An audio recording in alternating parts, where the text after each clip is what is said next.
Atticus, welcome to Living Off Rentals. Thank you, Kirby. Really appreciate the opportunity to be here. Yeah, no, I'm really pumped to talk to you today. Anytime you can combine doing something good and kind for people with something that's innovative and creative, and also something that makes you money and provides for your family, I think that's a grand slam. So I'm really excited about what you're doing here. I recently discovered Atticus Atticus Business PadSplit.com. That's PADSPLIT.com if you want to look that up.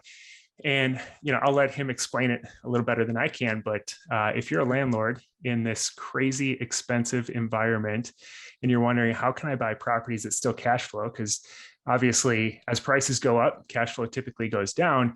You probably need to get a little creative. And so that was part of why I think this is going to be such a hot topic for people. That's a big reason why I got into vacation rentals, because the cash flow on long-term rentals is just so hard to make work. And so I think this is an alternative similar to vacation rentals that can really boost that cash flow, and it does something great for a demographic that really needs it. So before I get too deep into PadSplit, though, I'd like to roll it back a little bit and hear a little bit about your background and kind of how you got started with this type of business.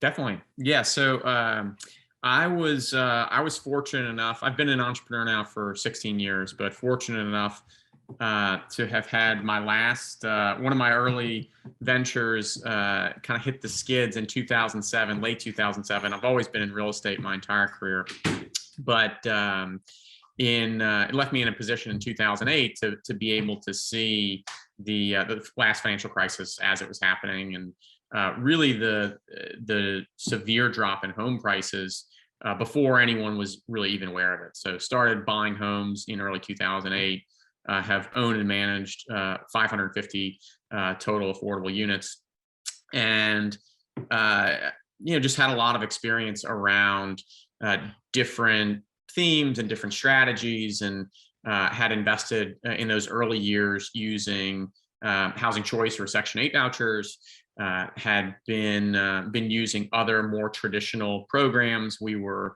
partnered with the federal government through a program called the Neighborhood Stabilization Program. And so was familiar with a lot of those types of programs, and was really just dismayed by the inefficiency and I feel like how much more potential there was there.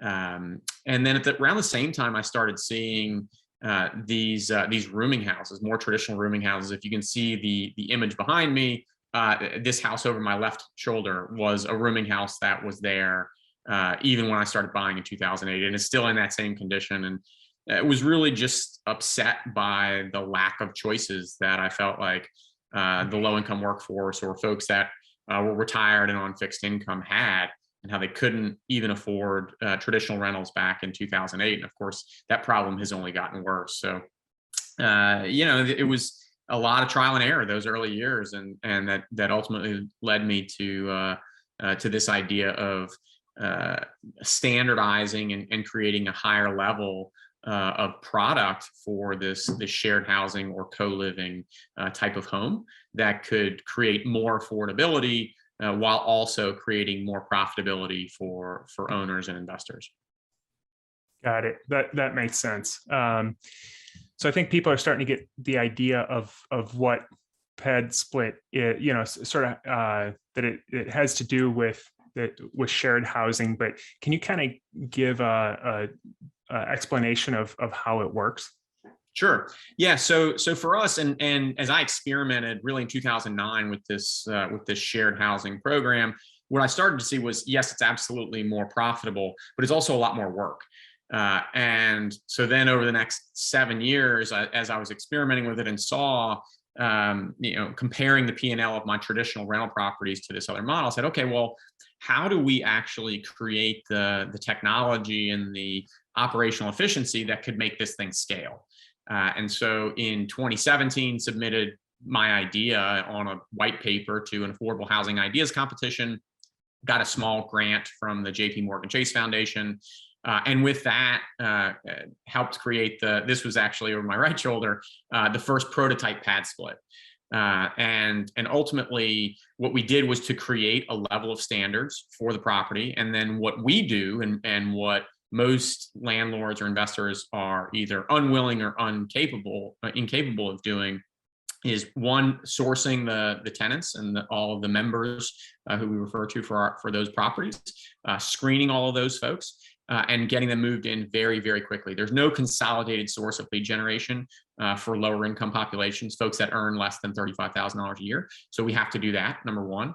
Number two, we have to be responsible for all of the collections and payments processing for those folks. So if we have, call it 6 rooms in an individual home, well, we're billing all inclusive weekly, which means that we are actually tracking down and collecting 25 plus payments per month for each one of those properties, which is obviously pretty overburdening for a lot of those landlords. And then the third thing that we have to do is actually build the accountability inside the home. So residents have the ability to rate and review each other. They can rate and review the home, and that allows us to create some accountability within the home, as well as with the owners, to make sure that we have a quality product that's consistently available. So those are really the 3 things that we do, but there's a lot of back end technology that goes into that. And we have a team of over 100 now, but 34 or so web designers and web developers and engineers and product managers that really make all that happen. Wow. I have a lot of questions on how this works, but just so to simplify it then for somebody who's listening, who might be maybe a newer landlord, they've got a couple of properties, they hear about this idea of maybe a group home and boosting their cash flow. Mm-hmm. So essentially they own a home, they reach out to PadSplit and they say, I want to rent this as a group home. Are you acting as the manager then? So they're turning all the management process over to you, and then you're basically the middleman between them and the residents? Yeah, in some cases, yes. I think you had mentioned that a lot of your listeners are familiar with the Section 8 or the Housing Choice mm-hmm. program. The best analogy is probably almost like a private version of Section 8, right? So we are helping to provide the residents. We are submitting the payments. Those residents pay us, and then we distribute that balance to the landlords. We try to hold them accountable for behavior inside the homes. We can also help them relocate if they change jobs, for instance. We can move people around and get people in the homes and make sure that the homes themselves are operating in a way that is healthy for all involved, including the owner as well. But as you think about relative to property management, we still often use property managers on site to handle the things like the broken toilet, or when the power goes out, or there are other maintenance issues on site. We're usually coordinating with property managers. So we can create more or less a turnkey service. But when you think of PadSplit, think specifically of this private technology-driven version of the housing authority, or almost like a longer-term housing equivalent to an Airbnb. So we focus on the resident management and the resident engagement and the collections and those types of things. But our staff is not usually the ones who are on site swinging the hammers or fixing the refrigerators or cutting the grass and those types of things. Got it. Okay, so it sounds like a great hybrid. And one thing I love about this is that it does not rely on government subsidy to work. This program helps people, and it's made by a private business, and it works within the free market in a for-profit type setting, which, I think people have this misconception that if something's going to do good in the world or help the community, that it needs to be a nonprofit or it needs to be some sort of government program. And that's just not true. I worked heavily with HUD-VASH before, which is a program, for those aren't familiar, that basically works very similar to the Housing Choice Voucher program as well. It basically houses homeless veterans. And it was a great program as far as government programs go. There's the range, but the problem is you're still at the whim of the government, and so if a new election happens and a program goes away and you built your whole business around it, that's a problem. Or they change some rules or payouts or whatever. So I love the fact that this is a private entity. So who is this ideal for? Like what type of landlord or owner would be perfect for Yeah, this? so I mean, we have hosts across the board. So anyone from someone just getting involved in real estate all the way up to sub-institutional and now even some institutional clients.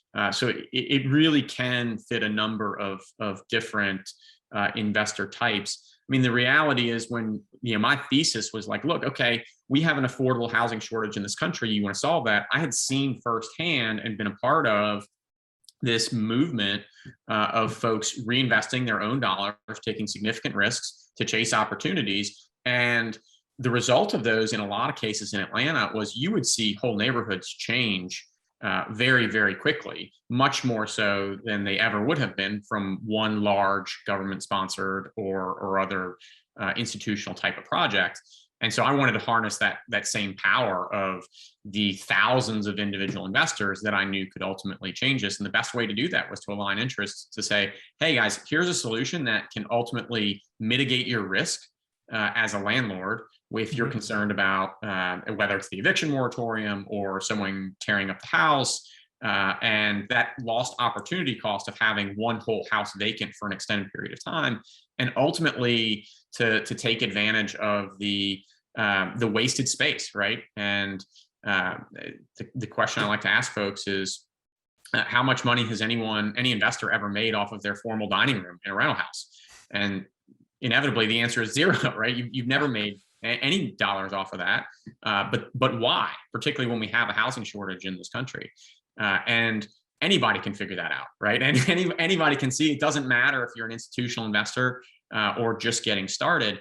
The big question for us is, at least initially, if you're in one of our newer markets, how can we get you into 5 houses within the next 12 months? And our sales team certainly will be focused on those folks who are ready to scale and ready to take advantage of this opportunity and really grow with it. In the same way that, I mean, the early hosts for Airbnb weren't necessarily the ones who were tried and true and had been in the hospitality business, right? It was just entrepreneurs and people who saw, okay, this is a tremendous opportunity.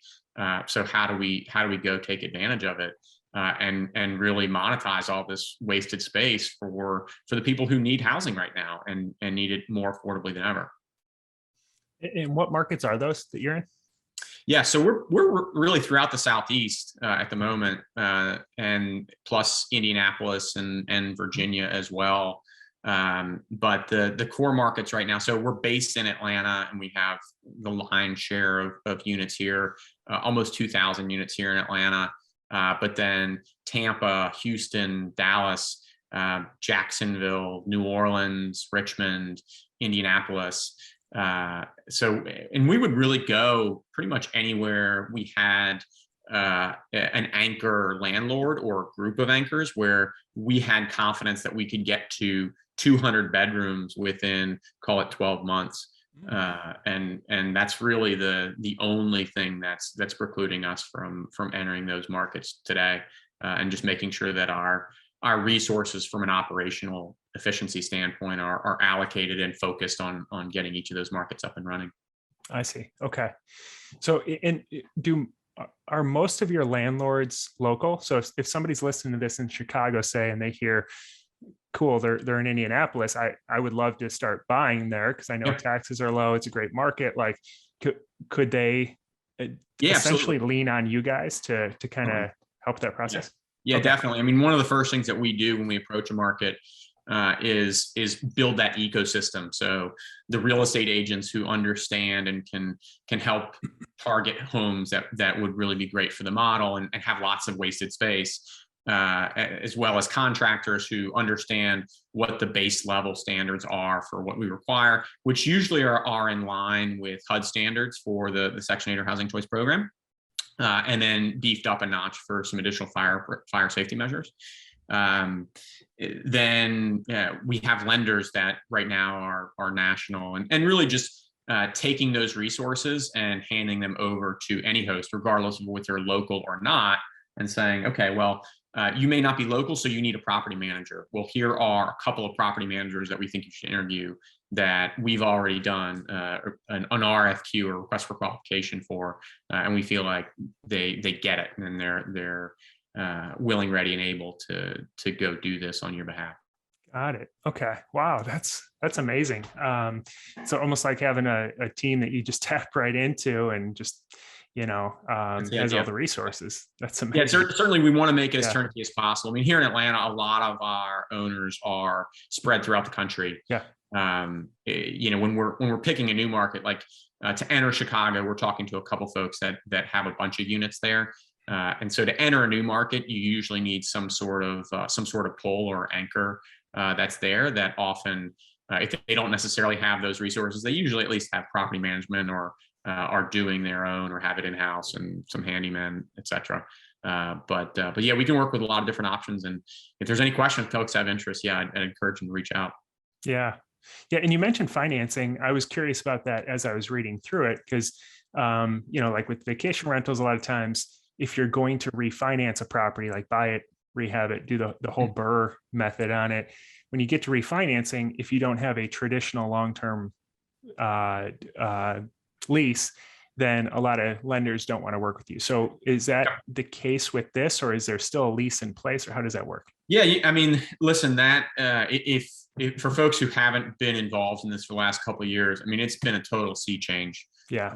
I was at a conference in Miami recently, where I was shocked to see, I mean, there were almost 20 lenders there with rates below 5% that were perfectly comfortable with this model. And so I think largely because of the success and the consistency that we've had, particularly as you look even at COVID and the eviction moratorium and all of these issues, where our collections rate has remained consistent throughout, and we've grown throughout, and our occupancy rate has remained high throughout. So I think that's probably given a lot of those lenders confidence in the model.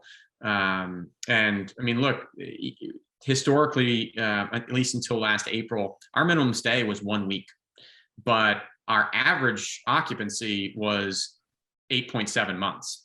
Now we're north of 10 months, because in April we started saying, okay, well, there's a 30-day minimum. But yeah, I mean, that concern has largely gone away for most lenders. If folks need lenders that are interested in this product, we can certainly match you up with some as well. And hopefully soon, knock on wood, we'll be able to have our own kind of white label product as well for helping people get financing. Yeah. Cool.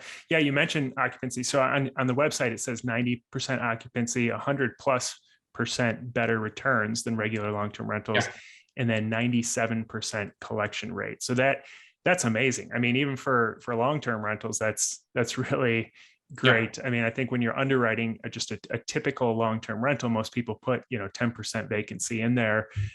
So to get that when you have sort of a transitory rental base or resident base, I think that's awesome. How is that the case? I mean, how do you manage it so that there's people moving out and moving in so quickly, and then that collection rate too, especially in affordable housing, that's extremely high. So how do you manage that? Well, I think the first part I would say is our median income for our residents is $22,000 a year. Now we're verifying income, and we're running full identity verification and background checks and income verification throughout. So it's probably among the most advanced kind of ID background check systems that you'll see from any property manager anywhere. And you do it instantly. I mean, it's literally a couple of minutes. We have folks who, as cases are escalated, if there's something that's not verified, are actually hands-on verifying. But you get people through the system very quickly. And the value prop is first and foremost, where our average rates per month, all inclusive of furniture, utilities, Wi-Fi, usually includes laundry, Within our fee, we include access to telemedicine 24/7. We include credit reporting as well, so that we know 88% of our population improves their credit scores during their stay with us. And because of that, and the monthly amount is around $600 a month. So the value prop, first and foremost, is key. And if you think about the number of people who serve your communities, whether it's the waitress or the cashier at your grocery store or the barista at your coffee shop, what do those people earn? And where can they qualify for housing? And the answer is, in virtually every jurisdiction in the United States, they can't qualify for any traditional housing anywhere, but they can qualify for $600 a month. And so that's why we just have this stream of folks that are constantly looking for these types of housing options. And then as there is transiency in their jobs and they move to go get a better job across town, well, guess what? At $22,000 a year, you can't really afford to have a car. And it makes a lot more sense to have a flexible living arrangement where you can go move close to that place of work. And so that all feeds into it. And then for the collections rate, really, I mean, as I asked the listeners here, so it's September now. What day of the week is October 1st, Kirby? I have no idea. Yeah, nobody knows. Now, how many of the landlords listening bill on the 1st of the month? Yet at the same time acknowledge that their population of tenants is living paycheck to paycheck.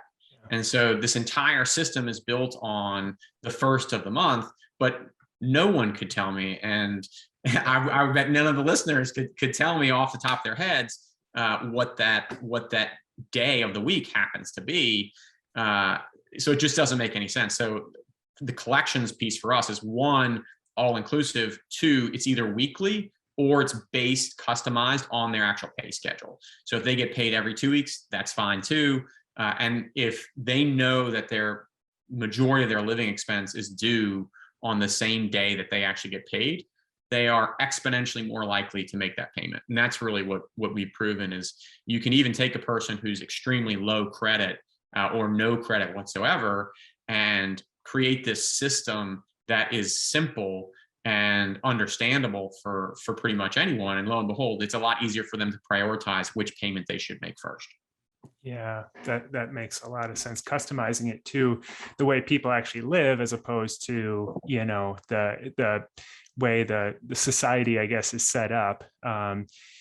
What I've noticed when people are living paycheck to paycheck, a lot of times what could be potentially a small problem for you know, somebody who has a higher income level is a huge problem for them. Yeah. And then, you know, when I've tried to do multifamily or you know, 1 to 4 units even with voucher holders in the past, when you concentrate lower income together who can have some of these problems come up that might not have been problems for people of higher income, now that concentration gets even, it's like an exponential, it like builds on itself. So when you put that many lower income people in the same house who might all be very strapped, you know, and stressed financially, how do you prevent issues from occurring? Or, you know, even in my own house, my family, like, you know, in the common areas, like who ate the last of the cereal, like who didn't do the dishes, like, you know, sure. Those issues come up. And I would expect, especially in this type of environment. So who manages that? How do you keep that straight? Yeah. Well, the first thing that we should do is kind of separate and distinguish between the financial issues and then the social issues. Okay. And so the financial issues, again, are largely covered through that collections team, and we're handling through our program, I mean, all of the collections and communication cycles, as well as support for those folks when they fall on hard times.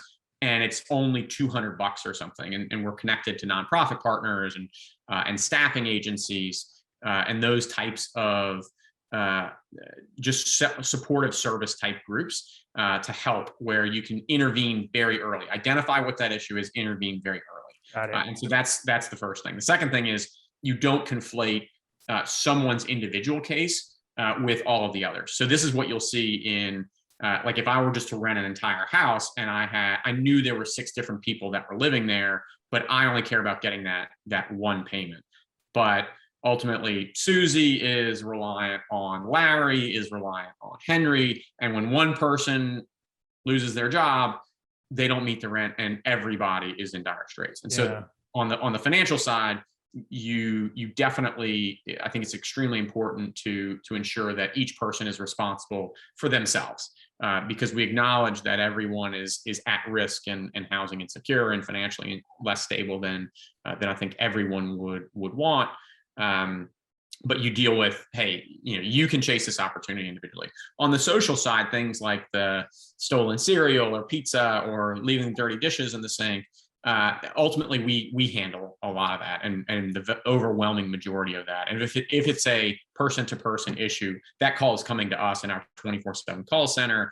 There are kind of three interventions. The first is we encourage those residents to try to work it out among themselves with some conflict resolution strategies. We also have that rating system where they can give call outs and shout outs within our technical product on the website and through their app, which is very handy. And a lot of times what you'll see is the 5 residents putting pressure on one who's kind of the outlier and maybe not conforming to the social norms that everyone would expect. But again, early intervention. And from there, there's a 3 strikes process where they start with 3 keys.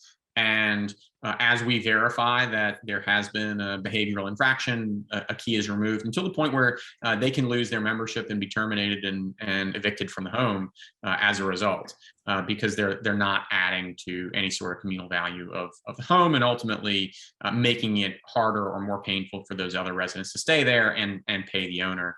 And of course that eviction is really the kind of the last resort in any of those cases. But by and large, when you're talking about just communications, membership issues generally, that's all on us, because I don't have to tell you, no landlord really wants to be involved in the middle there. The one thing that once we decide, hey, we recommend termination of this individual, the owner or the property manager would typically file for eviction on that person if we can't get them removed independently. Most of the time, the overwhelming majority of the time, and certainly everything prior to the eviction moratorium, we were able to convince folks that it's in their best interest to leave independently.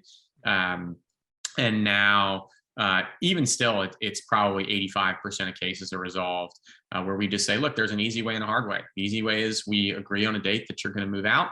And the hard way is you get an eviction filed, and there's going to be collections and a blight on your record and all these things. And folks generally know how much harder it's going to be for them to obtain housing after that. Yeah. I didn't realize you can evict one of 6 residents in a house. Yes. Got it. Yes. Okay. And so how does like damage deposits work then? Because I'm sure there's probably, a little bit of finger pointing, when it comes to that. Yeah. I think this is maybe one of the biggest misconceptions about our business, is that when we have these individual contracts and we have shared homes, the wear and tear on the home is significantly less than it is in a single tenant setting. This home over my right shoulder, which I mentioned was the first PadSplit, the reason why I converted this home was because I had 2 tenants, kind of traditional family tenants in there previously. And in one case, when they moved out, I had to spend about $12,000 to re-renovate that home. In the other case, it was more than $40,000. The home was just absolutely trashed.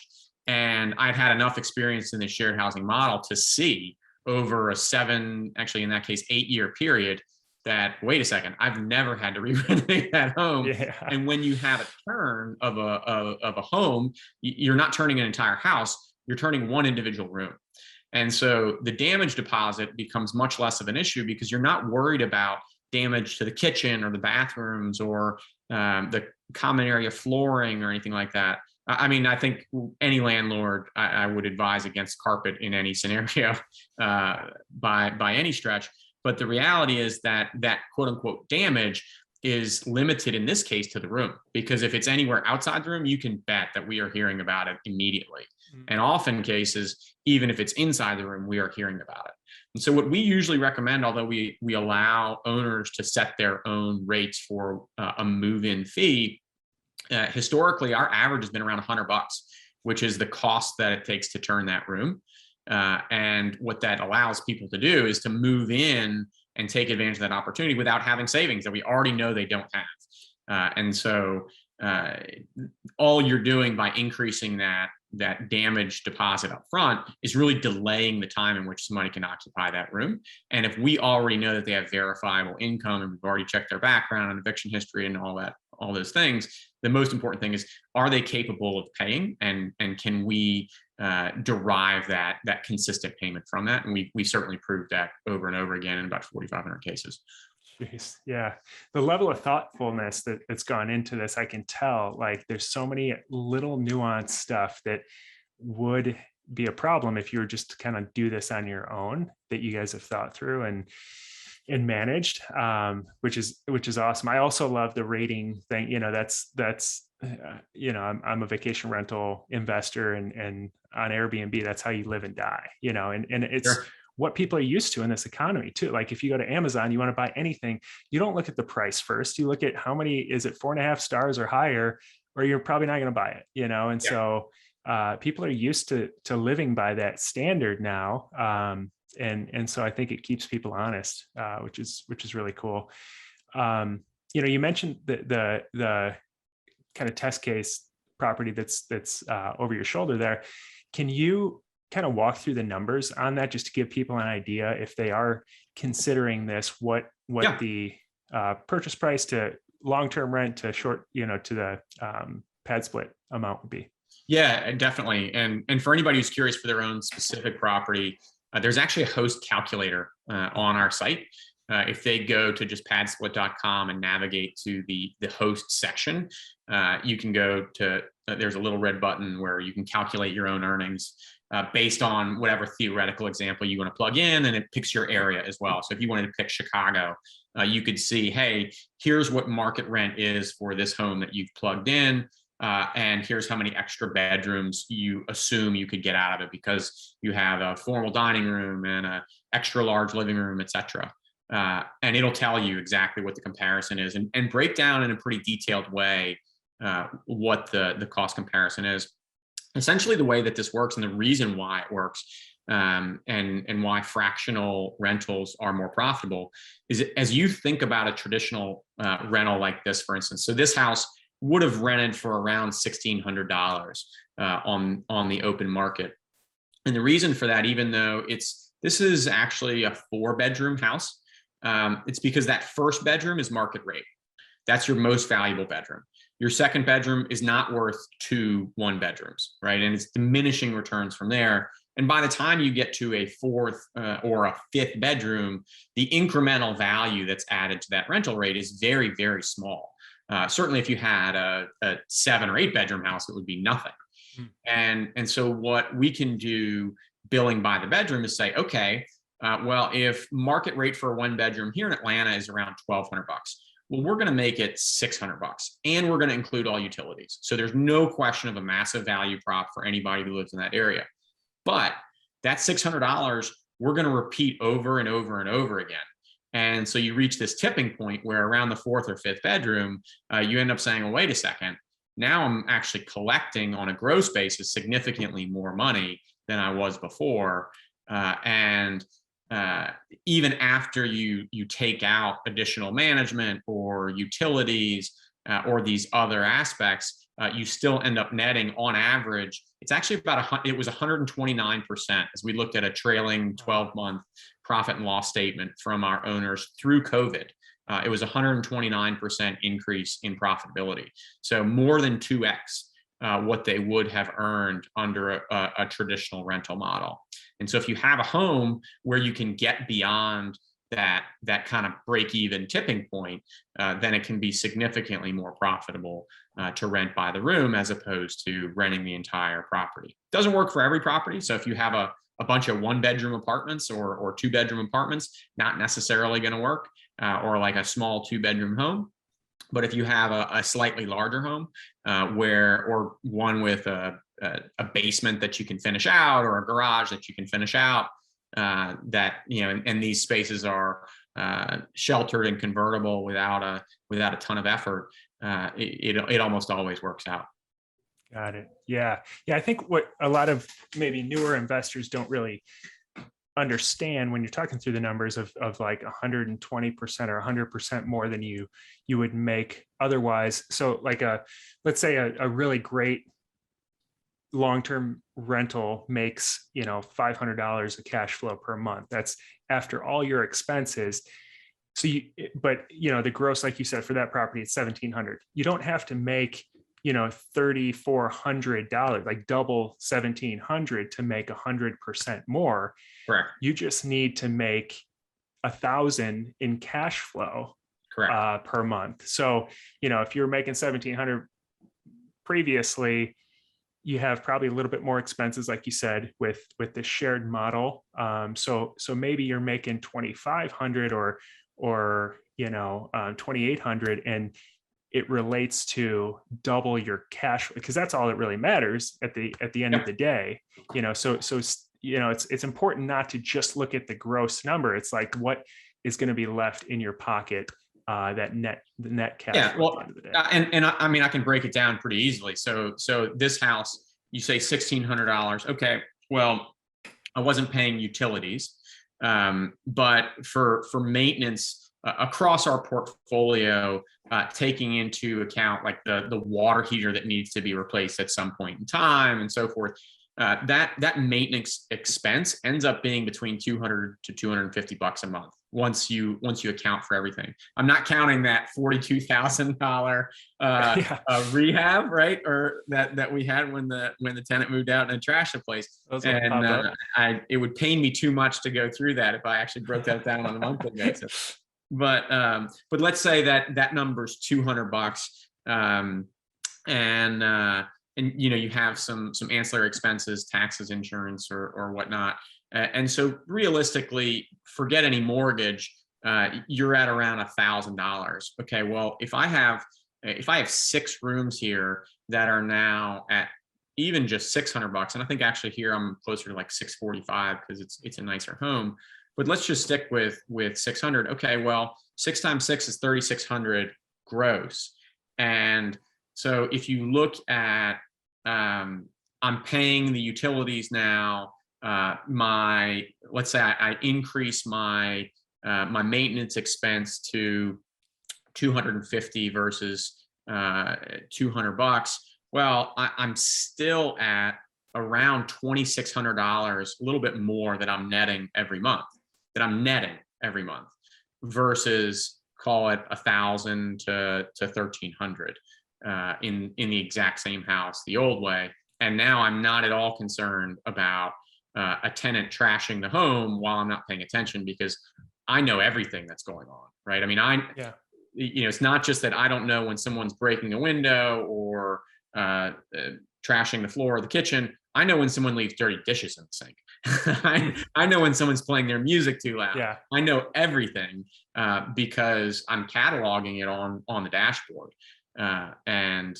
You're just, again, early intervention just makes it so much easier. And I mean, I'll keep it this way forever, knowing that, okay, I'm netting $2,600 a month, and it requires very little effort for me. And I've handed it off to a kind of full service property manager at this point. Yeah.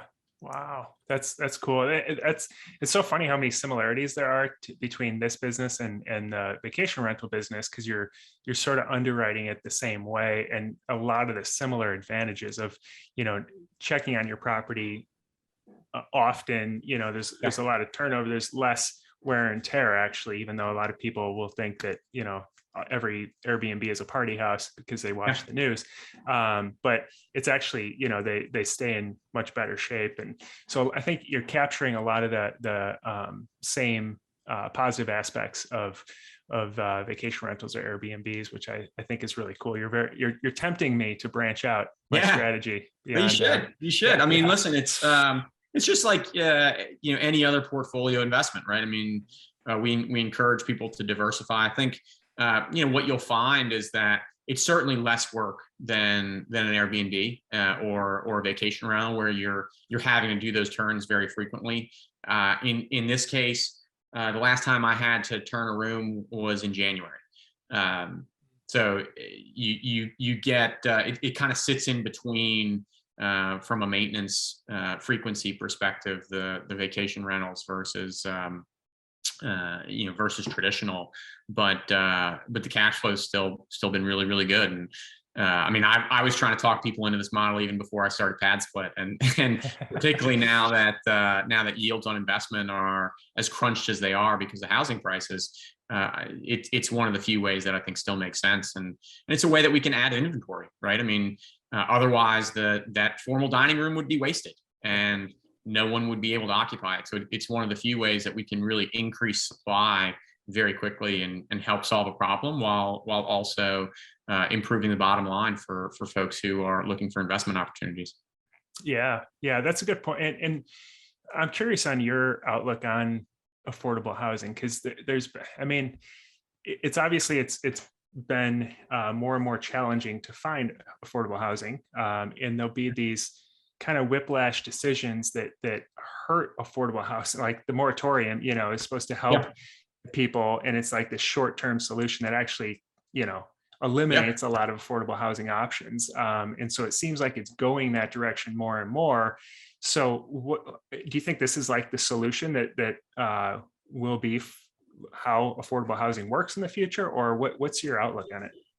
I mean, listen, I certainly, I mean, I know we've been a part of it. We were just doing some math earlier today. As you look at the city of Atlanta trying to create affordable housing options and spending around $85,000 in local public subsidy for an individual unit.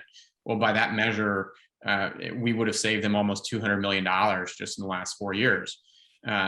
So it's maddening in that sense from an efficiency standpoint, and it's a very simple problem in a lot of ways. It's both simple and complex. The simple part is supply and demand, right? I mean, if you believe in the law of supply and demand, and it's one of those that's kind of irrefutable, if you really want homes to become more affordable, you need to increase supply. And so many cities just haven't figured out a way to allow people to create more supply, whether that is through loosening zoning restrictions that prevent people from building duplexes or ADUs, or in some cases, even allowing enough people to share. And we have our own kind of legal policy side that's working on those issues. But yeah, I mean, everything, in my opinion, from a government standpoint, should be increase supply. Do whatever you can do to increase supply. And you talk about the eviction moratorium. And listen, I totally understand and empathize with the reasoning behind why they did that. But the problem is they didn't think about the landlords, and they didn't think about the fact that, okay, well, if I'm going to allow someone to not pay for this product, which is being provided by a private citizen, I also need to make sure that I, the government, am paying that person. Because if I don't, they're liable to go out of the business. They're liable to stop creating more housing supply, or they're liable to restrict access because they want to mitigate their risk against people who won't pay. So they're going to increase deposits. They're going to increase rental deposits to mitigate their own risk. These are all like very plausible and reasonable expectations that I think were just missed, or I don't know if people didn't necessarily think about it, or it was just too hard, or maybe politically not the argument that they wanted to make at the time. But again, we need to increase supply, we need to increase access. Like, those are the two things that need to happen. And we have a huge portion of the population in this country who are working full time and are still functionally homeless. And that's ultimately the problem that we are trying to solve, is all these folks who we know are working their tails off in our communities just don't have access to housing options. And for me personally, that's really the issue that I'm trying to address through the solution, and we want to scale nationally as quickly as we can. I love it. It's a very noble cause, and it can be a profitable cause at the same time, which is the best of both worlds, in my opinion. So if somebody wants to find out more or get started, or potentially list their house, I know you mentioned there's the calculator on the website. What's the best steps to take? Yeah, I would say definitely go to the website. PadSplit.com, there's a for hosts section up at the top, and that'll tell you just about everything you need to know, and get you in contact with some of our sales folks who can give you the full walkthrough, and they are consummate professionals in terms of walking through all of the pros and cons in your specific situations. So yeah, that would be the next step. And yeah, I encourage folks to look at that calculator and see if it's something that makes sense for them. Yeah, no, I encourage all the listeners to check this out, because I think it's a great alternative to traditional long-term rentals. So thank you very much for spending the time today and answering these questions and creating this product. I think it's awesome. So you know, I think I'd love to have you back on in the future and kind of hear how it's evolved over time, and more success stories. This is great. Well, listen, Kirby, I really appreciate the opportunity, and hopefully we can be helpful to some of your listeners out there. Yeah, absolutely. We'll talk to you soon. Thanks. All right. Thanks. Bye.